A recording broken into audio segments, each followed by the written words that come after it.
É, agradeço imensamente a oportunidade de estar aqui falando de um tema que é muito gostoso, muito prazeroso, né? O tema da minha formação de anos de estudo como professor Alteni, e é tão bom quando a gente pode compartilhar e crescer junto, né? Conversando sobre esse tema.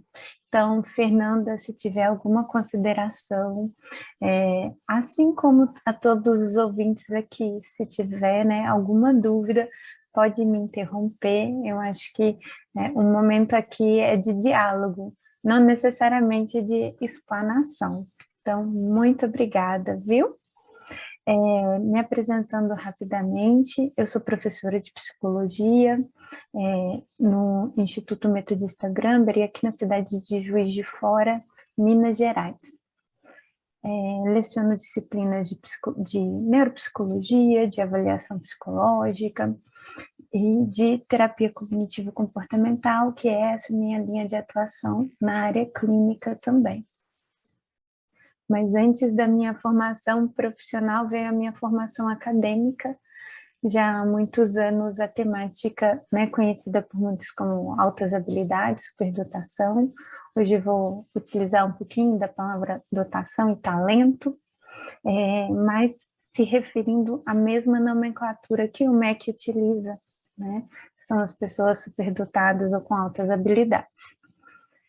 Então, desde, né, os estudos acadêmicos, eu venho investigando o desenvolvimento socioemocional, porque é uma temática que, por muito tempo, ficou de lado, né, em detrimento das variáveis cognitivas. Quando se fala de dotação, talento, por muito tempo se estudou inteligência, né, e variáveis cognitivas, o desenvolvimento socioemocional sempre ficava em segundo plano, mas era justamente nessa área que representava muitos desafios para muitas crianças talentosas, né? Ou para as pessoas que estão ao redor delas, pais, professores. E conhecer um pouco mais sobre essa temática me fez perceber que tem características comuns compartilhadas por muitos indivíduos talentosos. E é hoje a temática que a Fernanda, a professora Fernanda, me convidou para falar. De antemão, já agradeço muitíssimo a oportunidade, tá? Então, hoje, pessoal, irei trazer para vocês, né, a discussão proposta pela Fernanda, a relação entre sobrecitabilidade e talento. É uma palavra diferente, né? Ela veio traduzida do inglês overexcitability. E para a gente discutir o que é isso, eu precisava retomar um pouquinho as bases históricas, porque uma grande crítica dos pesquisadores é, às vezes, a gente utilizar um termo, se apropriando dele, de forma descontextualizada. E aqui, quando a gente fala de sobreestabilidade, a gente não pode descontextualizá-la da teoria que ela surgiu. Então, a ideia é a gente percorrer esse caminho aqui que vocês estão visualizando. De onde surgiu, o que ela é, o que tem sido descoberto sobre, qual a relação da sobreestabilidade com esse DIT que eu coloquei, que era dotação e talento, e como a gente pode investigar isso, ok? Então, é essa a proposta para os nossos próximos minutinhos aqui junto. Bom, primeiramente, uma questão que a gente faz se era um tema recente. Bom, se a gente for pegar a palavra sobreexcitabilidade, na psiquiatria, ela surgiu no século XVIII. Então, não é um tema tão recente assim. Ela veio para se referir a patologia mesmo, a uma espécie de nervosismo. Mas foi com Kazimir Dabrowski, esse psiquiatra, psicólogo, pedagogo polonês, que ela surgiu de uma forma diferente. Ele trouxe um olhar diferente para esse termo que inicialmente era trazido como patológico. Ele concebeu ela como uma mola propulsora do pro potencial de desenvolvimento de uma pessoa. Inicialmente, né, ele já começou a falar dela em 1930, mas foi dentro da teoria, que a gente chama de teoria de desintegração positiva, que ele trouxe para a gente esse termo. Esse termo começou a ser muito mais fundamentado, trazendo para a gente uma contribuição para o papel do desenvolvimento humano na constituição da personalidade. Então, o que seria isso? Dabrowski, ele trouxe, dentro da teoria da desintegração positiva, uma nova concepção do desenvolvimento da personalidade, que até então não havia se observado. Temos várias publicações do autor. Para nossa sorte, ele não publicou tudo em polonês. A maioria das publicações dele, ele já trazia para a gente, né, no inglês, na versão inglesa, tornando muito mais acessível os estudos dele, já que a língua inglesa é uma língua, né, mundialmente conhecida e facilmente acessada. Temos também alguns pesquisadores, se vocês, né, quiserem saber mais sobre o assunto. Tiller, por exemplo, ele tem várias publicações em PDF da teoria da desintegração positiva num site, e ele disponibiliza para a gente de forma gratuita. Então, é um conhecimento que a gente tem de fácil acesso para quem quiser saber um pouquinho mais. Mas, continuando, para a gente contextualizar o que é essa sobreestabilidade psíquica, eu vou falar rapidamente para vocês o que é a teoria da desintegração positiva. Como eu já havia, né, mencionado, é uma teoria do desenvolvimento da personalidade que enfatiza as características socioemocionais. Isso de todas as pessoas. A princípio, né, é uma teoria para todo mundo, não é específico de pessoas com dotação e talento. Ele vai dizer que o desenvolvimento da personalidade ocorre ao longo de 5 níveis. Esses 5 níveis vão trazer características, né, emocionais, traços, jeito de ser, forma de lidar com as outras pessoas. Por exemplo, as pessoas tenderiam a evoluir ao longo de 5 níveis de desenvolvimento humano, trazendo, por exemplo, assim, desde um nível mais básico da personalidade, como, por exemplo, né, caracterizado por pessoas, pegar um único aspecto, tá? Egocêntricas, a níveis mais elevados da personalidade, caracterizados por pessoas altruístas, por exemplo. Ele vai dizer para a gente que todo ser humano possui um instinto desenvolvimental, ou seja, uma tendência a evoluir de níveis inferiores de personalidade a níveis superiores de personalidade.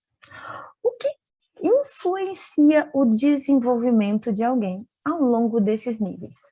Claro, são os fatores biológicos, os genes, os traços genéticos que as pessoas carregam, as características biológicas, os fatores ambientais, ou seja, o contexto social que a pessoa está inserida, familiar, escola, as oportunidades de acesso, né, a contextos culturais, por exemplo, e também o que ele chama de fatores autônomos, que são características internas ao indivíduo, que intrínsecas, como características motivacionais, de engajamento, os aspectos de agência do sujeito. Então, esses 3 fatores influenciam o potencial de desenvolvimento humano. O que é esse potencial? Ele trouxe para a gente que é a dotação inicial que determina o nível de desenvolvimento que uma pessoa pode atingir quando as condições físicas e ambientais forem ótimas. Ou seja, né, esse conjuntinho de fatores, voltando aqui, biológicos, ambientais e fatores autônomos, vão determinar os níveis que a pessoa pode atingir no desenvolvimento da personalidade. Mas como eu consigo acessar esse potencial de desenvolvimento humano? Como é que eu consigo, né, existe alguma forma de descrevê-lo? Onde está? Eu sei o que o influencia, mas como eu acesso? Ele vai dizer que uma das maneiras da gente verificar o potencial de desenvolvimento humano é pelas habilidades e talentos especiais que a pessoa manifesta ao longo desses 5 níveis, os fatores autônomos, que são características de engajamento, motivação, o quanto ela também influencia no seu próprio desenvolvimento. Esses fatores são extremamente importantes para o potencial do desenvolvimento humano. Mas tem um que ele considera que é básico, que é o mais importante para atingir níveis de desenvolvimento avançados no que se refere à personalidade. Ele vai trazer, portanto, a sobrecitabilidade psíquica. E ela aí que ela encaixa como uma característica do desenvolvimento da personalidade do sujeito. Se tiverem alguma dúvida, pessoal, por favor, podem trazer aqui para mim, tá? Então, o construto, né, personalidade precedeu o desenvolvimento da teoria da desintegração positiva por décadas, mas foi com o potencial de desenvolvimento humano que esse construto, né, esse conceito, tornou-se um dos fundamentos dessa teoria. Mas vamos lá. O que é sobrecitabilidade psíquica? Vários teóricos, após Dabrowski,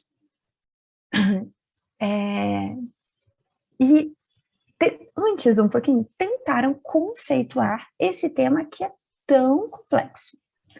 O próprio Dabrowski trouxe para a gente que seria uma tendência, e aí ele traz como inata, a princípio, tá?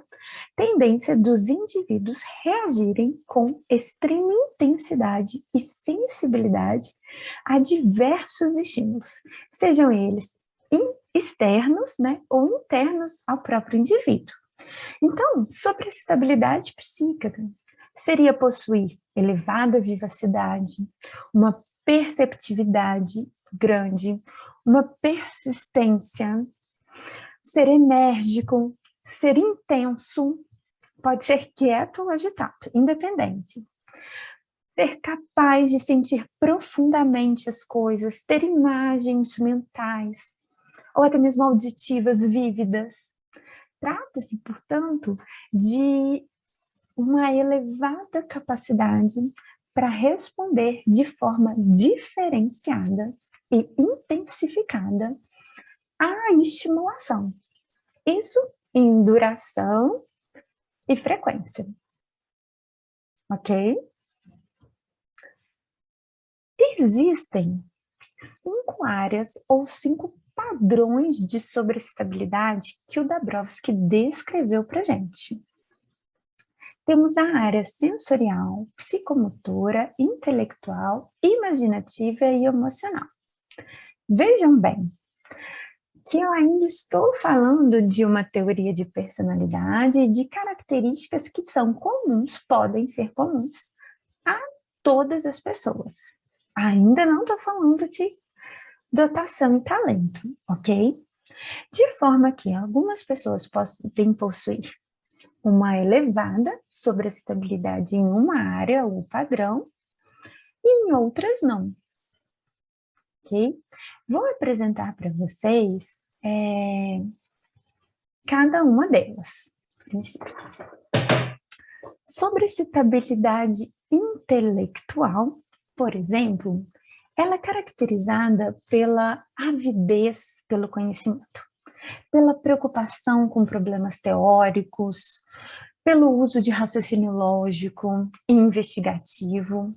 Então, as pessoas com esse padrão de sobreestabilidade elevado, geralmente se caracterizam pela atividade intensificada da mente. E são pessoas curiosas, concentradas, têm uma observação aguçada, podem fazer um uso de leitura excessiva, também tendem a apresentar elevada capacidade para formular conceitos novos, persistência na resolução de problemas, pensamento reflexivo que envolve, por exemplo, uma preocupação com a lógica, né? Um pensamento independente, crítico. São pessoas que têm capacidade metacognitiva, ou seja, capacidade de pensar sobre os próprios pensamentos. Ok? A sobreestabilidade emocional, ela diz respeito a uma capacidade elevada de experimentar emoções em relacionamentos, por exemplo, podendo apresentar um forte apego, né, às pessoas, seres vivos ou lugares, né? Pessoas com esse padrão de sobreexcitabilidade podem apresentar uma intensificação de sentimentos e de emoções nas experiências pessoais e sociais. Podem ser emoções positivas ou negativas, tá? Geralmente são caracterizadas também pela elevada empatia, compaixão, sensibilidade nas relações e uma responsabilidade em relação aos outros, uma responsabilidade social ou com o futuro do planeta. A sobreexcitabilidade imaginativa já diz respeito à criatividade. Por exemplo, né, ela é associada à criatividade, ela não é sinônimo de criatividade. Porque, né, como traços de personalidade, está associado também à capacidade de inventividade, para fantasiar, para dramatizar. Geralmente são pessoas, né, que sonham acordada, né, tem uma imaginação vívida, pode fazer criações poéticas, utilizam metáforas e expressões verbais e associações de imagens e impressões. Essa sobreestabilidade imaginativa, ela pode fornecer para a gente uma base para o desenvolvimento da prospecção e da retrospecção, auxiliando, por exemplo, na habilidade de usar experiências do passado para planejar o futuro. A sobreexcitabilidade psicomotora, ela já pode se manifestar, né, devido a um excesso de energia do organismo ou pela própria excitabilidade do sistema neuromuscular, tá? Essa energia demasiada, ela pode, por exemplo, ser evidenciada numa atividade física intensa, pelo gosto por jogos, por esportes rápidos, pela pressão para ação, para se movimentar, pela conversação rápida, geralmente são pessoas falantes, tagarelas, né? São pessoas que podem agir de forma impulsiva, né? Justamente por essa pressão a se movimentar, podem agir de forma competitiva. Essa sobreexcitabilidade psicomotora, ela pode resultar em habilidades atléticas, tá? Mas não necessariamente deve ser confundido com ela. Então, não necessariamente resulta numa habilidade atlética, mas pode ser um propulsor para isso. E, por fim, a sobreestabilidade sensorial.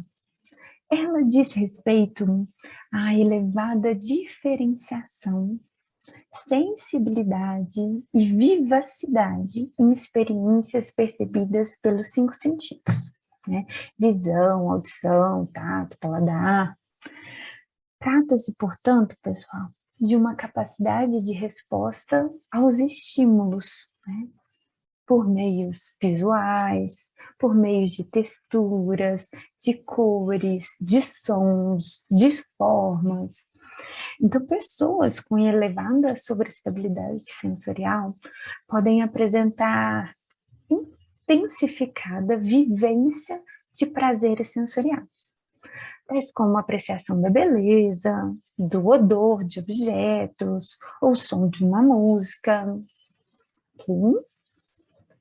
Bom, esses 5 padrões de sobreexcitabilidade, como eu falei, né, de um modo geral, as pessoas podem apresentar uma, às vezes nenhuma, porque é sobreexcitabilidade. Então, é um nível já demasiado acima do normal. Então, as pessoas podem apresentar uma, nenhuma ou todas, tá? Dabrowski vai dizer pra gente que alguns padrões de sobreexcitabilidade propulsionam mais o desenvolvimento da personalidade que outros. Isso em termos teóricos, tá? Ele vai dizer que a sobreestabilidade intelectual, a emocional e a imaginativa, elas tendem a contribuir mais para o instinto desenvolvimental, na verdade, o potencial de desenvolvimento, ok? Mas o potencial de desenvolvimento vai ser mais elevado se todas ou quase todas as sobreestabilidades estiverem presentes, ok? Bom, aí o que é, né, a dotação e o talento, né, as altas habilidades, superdotação, tem a ver com isso? Bom, nos últimos anos, e a própria partir dos estudos de Dabrowski, porque ele, ao embasar sua teoria e ao embasar o conceito da personalidade, estudou vários artistas, intelectuais, pessoas religiosas, para analisar o potencial de desenvolvimento humano e as características de personalidade dessas pessoas. E ele observou que nas pessoas talentosas havia características de personalidade muito comuns entre elas. E eram justamente as características manifestadas pela sobreexcitabilidade psíquica. Desde então, a gente observa vários estudos que têm demonstrado que pessoas com dotação e talento tendem a possuir níveis mais altos nos padrões de sobreestabilidade. Se não em todos, pelo menos um, é o que a gente tem observado. Os autores, né, Piastovsky, que é um dos estudiosos do Dabrowski, estudou com ele, deu continuidade aos estudos da teoria da desintegração positiva, ele vai dizer para a gente que a sobreexcitabilidade é um componente básico da superdotação, compartilhado por muitos indivíduos talentosos. É claro que a gente ainda precisa desenvolver mais estudos para entender como funciona e como se manifesta. Então, eu vou falar um pouquinho das pesquisas feitas, né, foram feitas nos últimos anos. A gente tem pesquisa aqui que data até de 1997. Como são poucas, não restringir o ano de publicação, ok? Trouxe para vocês aqui, numa revisão de estudos feitos no ano passado, pelo professor Altemir, junto comigo, das pesquisas empíricas que comparavam pessoas com altas habilidades. Então, todas as pessoas aqui que eu trouxe, né, que foram utilizadas nesses estudos, utilizou uma amostra, né, de pessoas com dotação e talento. E investigou os padrões de sobreestabilidade presentes nessas pessoas. Né? O que a gente observa? Que nos vários estudos apresentados, pelo menos um padrão de sobreestabilidade é característico, é marcante nas pessoas que têm dotação e talento, quando eu comparo com pessoas que não têm dotação e talento.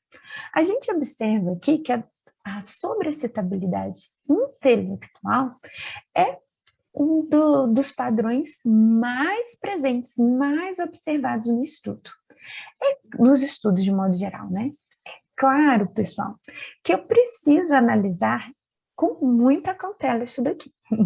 Porque, como eu havia falado lá no início, por muito tempo, e vou dizer que até hoje, a gente acaba priorizando na investigação de pessoas com talento, o talento intelectual ou o talento acadêmico, que esse é de fácil visualização nas escolas, de fácil acesso nas investigações por profissionais, psicólogos, por exemplo. Então, quando a gente, né, observa essas pessoas, rapidamente a gente observa pelas características intelectuais. Então, quando os pesquisadores foram selecionar as pessoas, a maioria delas já representavam, né, um domínio de talento na área intelectual.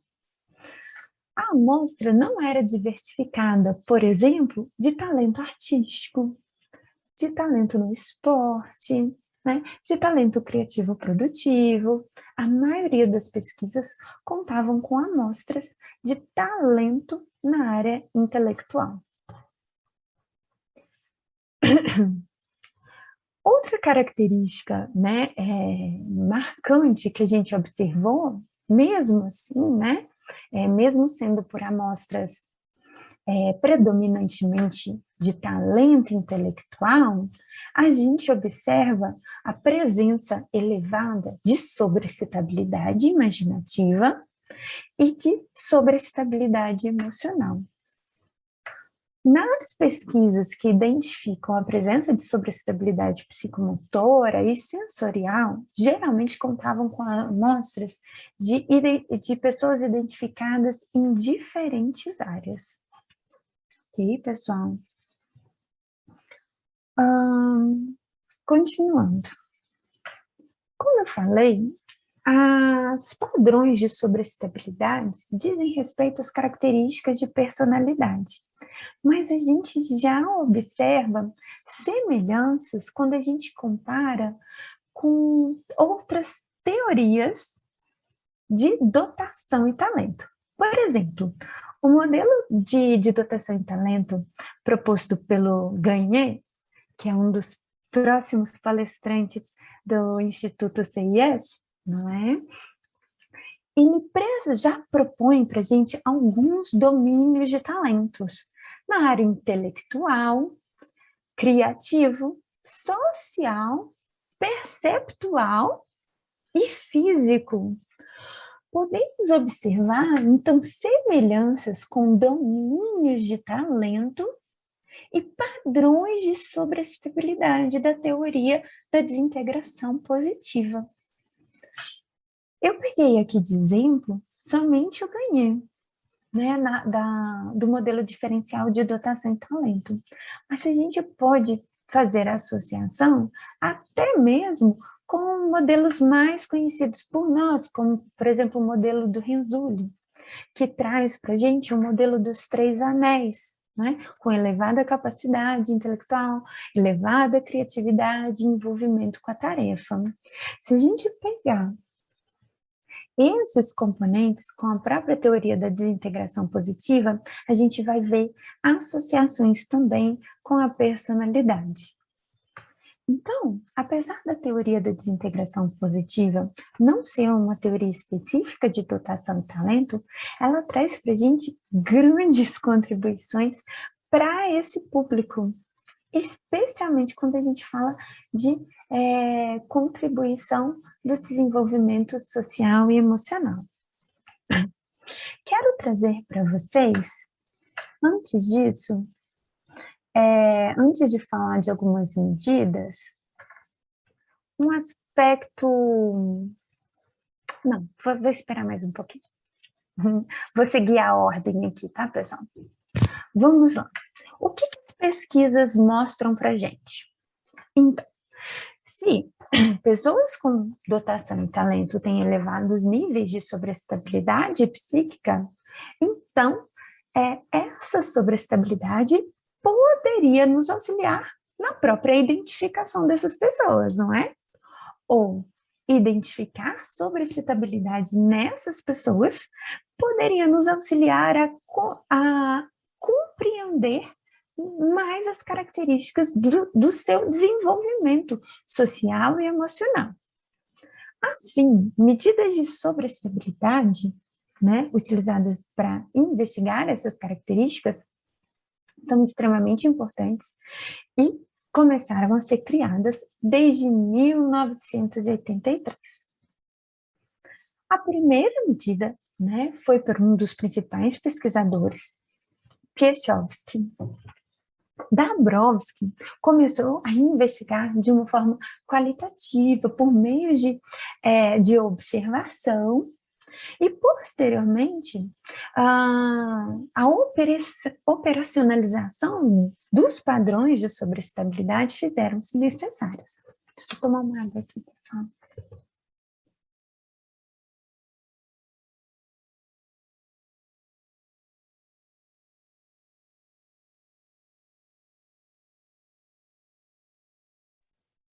Obrigada por aguardar.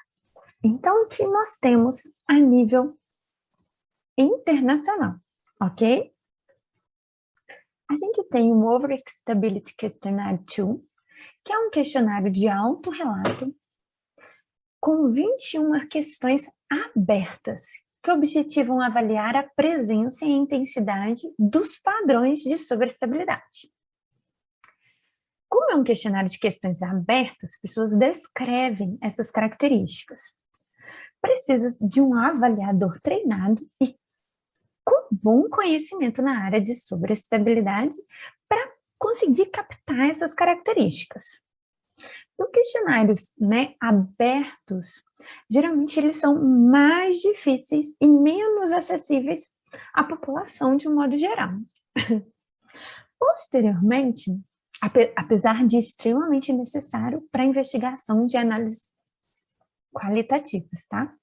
Posteriormente, foram surgindo questionários, escalas, objetivos, daquele do estilo escala tipo Likert, que as pessoas marcam um X, desde concordo totalmente a discordo totalmente.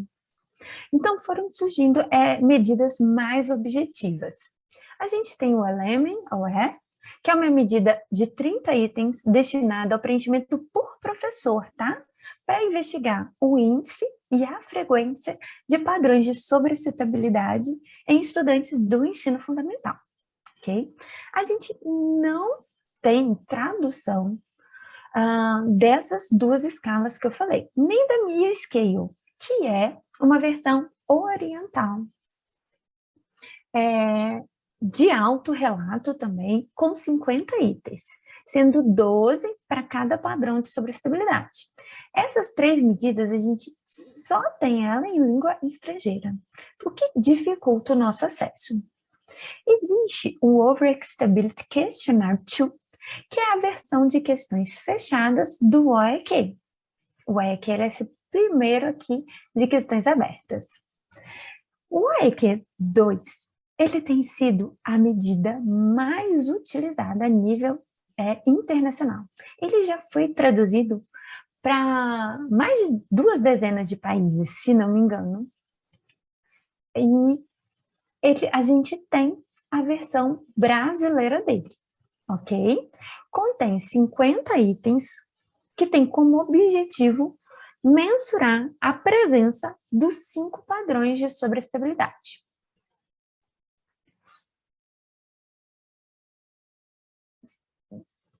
Vou falar assim, a gente tem o Arcane, só que um dificultador dele é que ele é destinado, pelo menos aqui no Brasil, a pessoas que têm um ensino médio completo, porque as pesquisas iniciais deles foram feitas com estudantes universitários.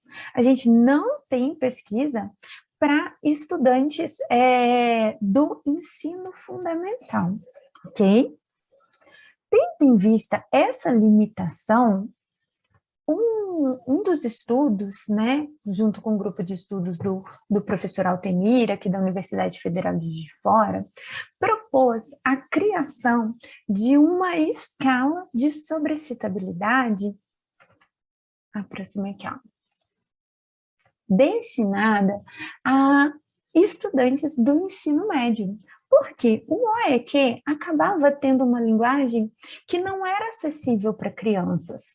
E se nós queremos identificar e até mesmo compreender o desenvolvimento socioemocional, quanto mais precocemente a gente conseguir identificar e compreender, melhor. Então, as medidas para adultos são importantes, mas elas não trabalham, né, a nível preventivo. Então, como uma iniciativa, e até foi alvo da minha pesquisa de doutorado aqui na UFJF, foi criada as escalas de sobrecitabilidade, ok? Que é essa que eu vou apresentar para vocês aqui, pelo menos em parte, porque ela ainda está em estudo, apesar de a gente estar na fase avançada dela. Ela é uma escala com 55 itens, 55 frases, tá? Que são organizadas nas 5 subescalas, pensadas por 5 padrões de sobrecitabilidade, de forma mais igualitária. Porque uma grande crítica de algumas escalas anteriores era justamente não ter características para todos os padrões de sobrecitabilidade. Porque, por exemplo, sobrecitabilidade sensorial era mais difícil de investigada. Então, uma tentativa de trazer de forma igualitária, né, equiparar a quantidade de itens, foi pensada em termos proporcionais para essa investigação, tá? Elas foram aplicadas inicialmente em estudantes brasileiros do ensino fundamental e hoje a gente tem observado que ela tem boas evidências de validade, estimativas de fidedignidade e que podem ser utilizadas com segurança, embora a gente precisa de mais estudos, porque fazer um instrumento é algo muito sério, né? Investigar características de personalidade de alguém é algo muito sério. Então, precisa ser feito de uma forma que possa ser mais confiável possível e mais válida possível. Ou seja, a gente precisa dizer com segurança que o que a gente está propondo a medir, de fato, a escala está medindo. Então, como é essa escala? Ela tem uma investigação inicial, a princípio, para a gente compreender até mesmo a capacidade do sujeito, né, de se autoavaliar, né, que antes do preenchimento a gente solicita o quanto a pessoa, né, acredita ser capaz de falar sobre si mesmo, suas características, seu comportamento, sobre o que ela gosta. E aí são apresentados alguns itens e que a pessoa precisa responder se aquele item, aquela frase, não tem nada a ver com ela, tem um pouco a ver, mais ou menos a ver, muito a ver, ou tem tudo a ver com ela, ok? Como não é uma escala de desempenho, não tem resposta certa nem errada. O importante é a pessoa marcar o quanto ela acha que ela tem a ver com essa característica que está sendo evidenciada ali. Então, eu trouxe para vocês os primeiros 10 itens da escala, para vocês darem uma olhadinha. Então, por exemplo, tenho muita energia para atividades físicas, crio coisas, história, desenho, objetos, ricas em detalhes. Aqui é importante dizer que pode ser cada uma dessas coisas, não precisa ser todas, pode ser uma ou outra. Às vezes eu crio histórias, mas não desenhos. Às vezes eu crio objetos, né? E não gestos.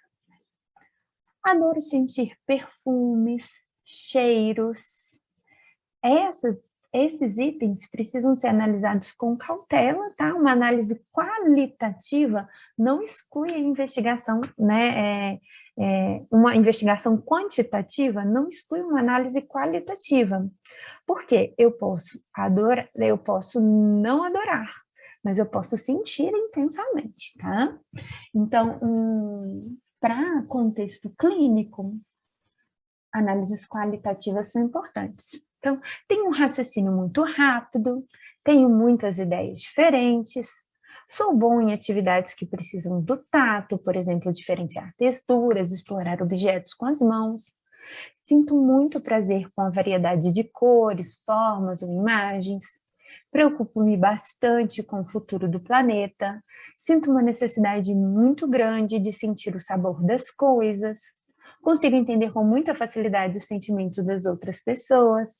Observem que a escala, ela precisou, devido ao construto, ser criada de uma forma extremada, porque é justamente as características de intensidade e de elevada sensibilidade que correspondem ao construto sobre a estabilidade, ok? E aí, pessoal, o cálculo das escalas de sobreestabilidade, ele é efetuado pela média dos itens, né? Que correspondem a cada fator. Nos estudos de invariância fatorial e de análise fatorial, a gente observou que o domínio intelectual, os itens são muito coerentes entre si, todos eles representam um domínio intelectual. Isso acontece com o padrão imaginativo também. Mas nas outras escalas, observaram-se diferenças entre os itens. Por isso, uma análise qualitativa também é importante. Por exemplo, no domínio psicomotor, foram-se diferenciadas características psicomotoras, especialmente para atividades físicas, esportivas, e outras para características, por exemplo, de agitação, de inquietude, de não conseguir ficar parado, que não necessariamente tem a ver com atividades físicas. No domínio sensorial, por exemplo, diferenciações foram observadas nos 5 sentidos. As pessoas podem ter elevada sobreestabilidade sensorial, por exemplo, visual, mas não auditiva. E na escala de sobreestabilidade emocional, especificamente, 2 características diferentes foram observadas. Que o padrão emocional pode se referir a aspectos tanto interpessoais, nas minhas emoções e relações com outras pessoas, me preocupo com o sentimento dos outros, sou uma pessoa empática, me preocupo com o futuro do planeta, né? Me sinto triste quando vejo uma pessoa triste. Mas intrapessoal também. Por exemplo, sinto fortes emoções, sinto uma mistura de emoções, né? Características de introspecção, ok? Bom, as escalas de sobreestabilidade, apesar de terem se originado a partir da tese que eu trouxe aqui, a gente tem uma série de publicações sobre elas, tá? Não só minhas, a gente tem outros profissionais que têm utilizado em termos de pesquisa, e uma limitação hoje em dia, né? Converso com o professor Altemir, nossa vontade é disponibilizar as escalas, só que a gente, né, de uma forma acessível a todos, só que a gente, né, tem que ter uma responsabilidade social e ética, porque no Brasil a gente tem um sistema de avaliação de testes psicológicos que realiza a análise da qualidade dos instrumentos. Então, a gente precisa submetê-los antes de tornar ele acessível ao público destinado. Como é uma escala como a escala de sobreestabilidade diz características de personalidade, e a personalidade no Brasil, ela é um construto psicológico, não é? E todo construto que é psicológico precisa passar pelo sistema de avaliação de testes psicológicos antes de poder ser comercializado. E, né, feito o uso adequado dele. Então, a gente ainda está passando por uma série de estudos para que a escala seja aprovada para uso, né, pelos profissionais da área de psicologia e acessível à população de um modo geral.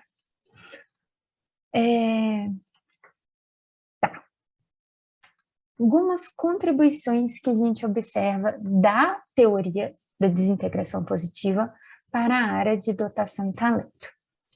Primeiro, pessoal, o que a gente, né, observa? Que, de cara, a gente já nos auxilia a compreensão do domínio socioemocional das pessoas que têm, né, dotação e talento, seja nas suas características, ou seja nas suas necessidades.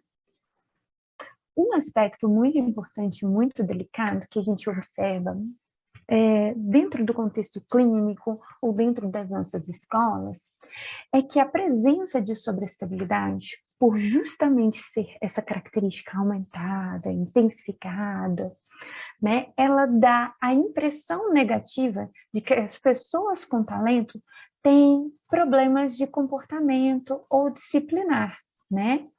Porque muitas vezes a sobreestabilidade intensa, né, ela vai refletir desafio para pais e educadores.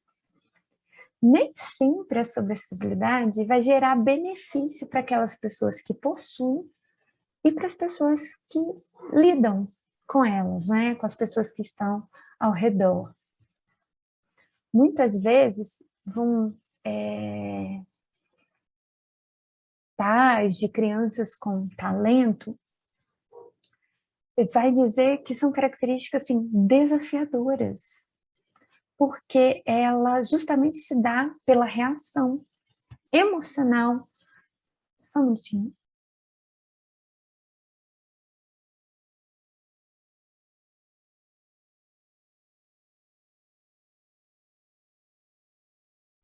Obrigada, pessoal, porque aqui em Juiz de Fora o tempo está muito seco e, né, falar vai dando uma secura na garganta.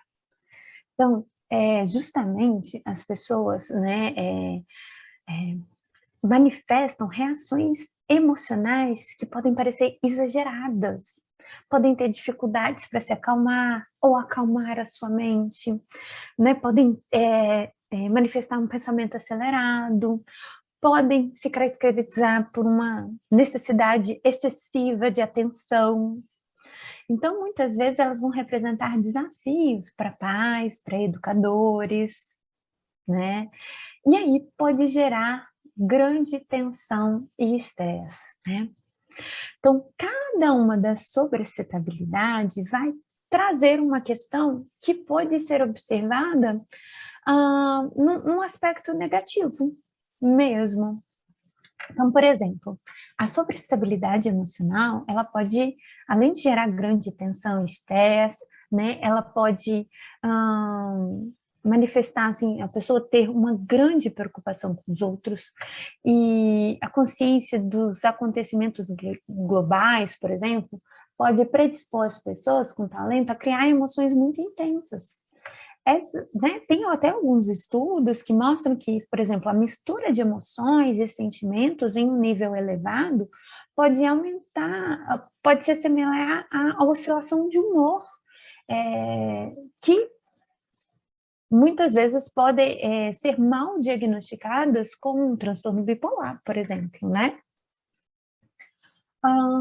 A compreensão, por exemplo, até mesmo no padrão psicomotor, pode ter algumas características que se assemelham à hiperatividade, que é uma outra questão. Né? Podem existir falsos diagnósticos se a gente não saber diferenciar sobreexcitabilidade de algum transtorno, por exemplo, né? Então, por exemplo, facilmente, características de sobreestabilidade psicomotora pode se assemelhar à hiperatividade, e em muitos casos pode ser confundido com ela, né? Pessoas podem, né, por exemplo, as pessoas com sobreestabilidade podem agir impulsivamente, falar excessivamente, ser agitada, ser inquieta, e isso tudo são características do TDAH, por exemplo, eu trouxe até aqui, se a gente for falar, né, só a título de exemplificação, alguns itens da escala psicomotora e algumas características de critérios diagnósticos trazidos pelo DSM, que é o Manual Diagnóstico de Transtornos Mentais, a versão mais atualizada. Por exemplo, uma característica de pessoas com hiperatividade, impulsividade, é mexer as mãos e os pés, se remexer na cadeira. E uma característica de pessoas com sobreestabilidade psicomotora é justamente ter dificuldade para ficar parado, quieto. É uma pessoa inquieta, né? Que fica se movimentando o tempo todo, justamente se parece com estar a 1000 por hora, que é o do TDAH. Ah lá, fala em excesso, fala bastante, é tagarela. São características comuns. E aí a gente vai observando diferenças que são sutis, mas que são extremamente importantes para um diagnóstico diferencial.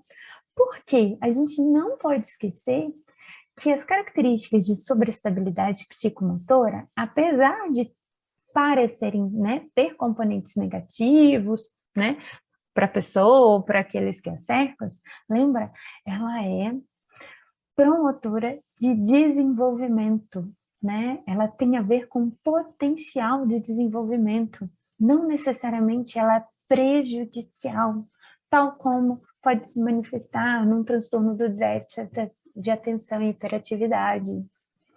Então, geralmente, a pessoa gosta de estar em movimento, precisa estar em movimento, né? Está envolvida, é uma atividade prazerosa, ela tem energia para aquelas tarefas. Então, essas diferenciações, elas são importantes. Vou voltar aqui um pouquinho. Outros aspectos, tá, pessoal? Então, assim, até mesmo o diagnóstico errôneo de déficit de atenção pode ser confundido com uma sobreestabilidade imaginativa. Por exemplo, o fato de ficar sonhando acordado, as pessoas, né, podem mostrar-se dispersas ou desatentas, ou até mesmo um assunto na sala de aula não está interessante, a pessoa está fazendo outra coisa, parece que está no mundo da lua. Mas isso não significa dificuldade atencional, ok? Até mesmo por excitação do sistema nervoso, tá, pessoal? Pessoas altamente inteligentes, deixa eu voltar aqui, mesmo com estímulos comuns, né, tal como uma etiqueta na roupa, o som ao redor, elas podem se sentir incomodadas, justamente por essa sensibilidade. Então, podem ser estímulos dolorosos, tá? Então, podem ser pessoas que têm sensibilidades a ruído, a luz, a textura, a cheiro, a gosto desagradável. Isso pode ser perturbador para as pessoas com altas habilidades de superdotação, justamente por essa sensibilidade. Nem sempre é prazeroso, né? E aí, é comum, tá? Alguns estudos têm demonstrado para gente que essas reações extremas a esses estímulos podem ser semelhantes ao transtorno do espectro autista ou algum outro transtorno de comportamento, sendo às vezes o diagnóstico altamente equivocado. É claro, pessoal, né, que a gente não pode ignorar a possibilidade da dupla excepcionalidade. Então, existem pessoas com características de dotação e talento que apresentam concomitantemente um transtorno do espectro autista ou um TDAH, por exemplo. Mas a gente precisa verificar se de fato isso é concomitante ou se não. O diagnóstico não está conseguindo fazer um diagnóstico diferencial adequado aí, tá, pessoal? Bom, ainda, né, para finalizar, tá, gente, que eu sei que o nosso horário já passou. já deu aqui a minha 1 hora de explanação e eu já estou caminhando para o fim. A gente observa, pessoal, que assim, das contribuições à teoria da desintegração positiva para a área de dotação e talento, né, a sobrecitabilidade é o que tem sido mais utilizada, mas a própria teoria em si já nos ajuda a compreender as características socioemocionais dessas pessoas. Né? A sobrecitabilidade, o conhecimento desse construto em si, já nos ajuda na investigação das características e do diagnóstico diferencial, né, para outros transtornos. E uma das grandes contribuições é que ela deu base para que a gente pudesse desenvolver medidas e escalas, né, que possam ser utilizadas não só para identificar as pessoas com altas habilidades de superdotação, mas para o aconselhamento, para o acompanhamento psicológico, né, para a compreensão de suas características desenvolvimentais. É claro, pessoal, que a sobreestabilidade é uma das características. Então, a gente não pode ficar somente com essas análises, né? A gente precisa utilizar outras medidas, outros instrumentos. A avaliação, ela precisa continuar sendo multidimensional, multifacetada, ok? E juntamente com múltiplos informantes. Bom, pessoal, eu coloquei alguns exemplos aqui de referências, né, que a gente pode utilizar, que eu utilizei aqui nos slides, mas eu deixo aqui o meu e-mail também, assim, claro, podem tirar suas dúvidas, né, agora aqui comigo, mas eu deixo meu e-mail para quem tiver dúvida, curiosidade, quiser material, né, quiser discutir sobre, vai ser um prazer poder estar com vocês.